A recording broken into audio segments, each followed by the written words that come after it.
Hey guys, welcome back to yet another interesting video of how to guide. In this video, I am going to show you how to fix if TikTok is showing sorry you are not eligible to use TikTok. So without any further ado, let's dive right into this exciting video.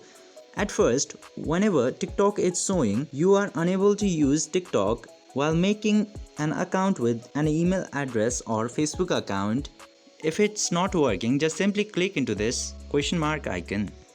And after that, just simply click to this other option. Into here, click into this need more help option. After clicking into need more help, you can tell the problem into this box.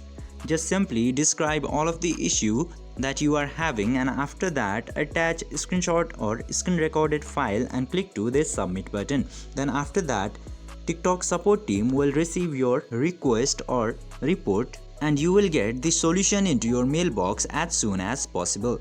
I hope this video was helpful for you. If yes, don't forget to like, share and subscribe to the channel to never miss another update. Thank you for watching the video.